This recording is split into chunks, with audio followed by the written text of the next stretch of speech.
August 15 സ്വാതന്ത്ര്യദിനമാണല്ലോ. സ്വാതന്ത്ര്യദിനവുമായി ബന്ധപ്പെട്ട കുറച്ച് ചോദ്യങ്ങളാണ് ഇന്നത്തെ വീഡിയോയിൽ നമ്മൾ ഡിസ്കസ് ചെയ്യുന്നത്. നിങ്ങൾക്ക് ഇതിൻ്റെ മുഴുവൻ വീഡിയോ ലഭിക്കുന്നതിനായി താഴെയുള്ള റിലേറ്റഡ് വീഡിയോ കാണുക. ഇന്ത്യയുടെ രാഷ്ട്രപിതാവ് എന്നറിയപ്പെടുന്നത് ആര്? Option A Jawaharlal Nehru, option B Subhash Chandra Bose, option C Mahatma Gandhi, option D Bhagat Singh. ഉത്തരം മഹാത്മാഗാന്ധി. ഇന്ത്യൻ നാഷണൽ കോൺഗ്രസിൻ്റെ സ്ഥാപകൻ ആര്? Option A Jawaharlal Nehru, option B A O. Hume, option C Tolstoy, option D Mahatma Gandhi. ഉത്തരം എ.ഒ. ഹ്യൂം. ഗാന്ധിജി എത്ര തവണ കേരളം സന്ദർശിച്ചിട്ടുണ്ട്? Option A 2, option B 3, option C 4, option D 5.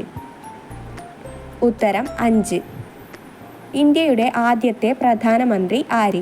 Option A Mahatma Gandhi, option B Jawaharlal Nehru, option C Ambedkar, option D Subhash Chandra Bose. ഉത്തരം ജവഹർലാൽ നെഹ്റു. ഒന്നാം സ്വാതന്ത്ര്യ സമരം പൊട്ടിപ്പുറപ്പെട്ടത് എവിടെ?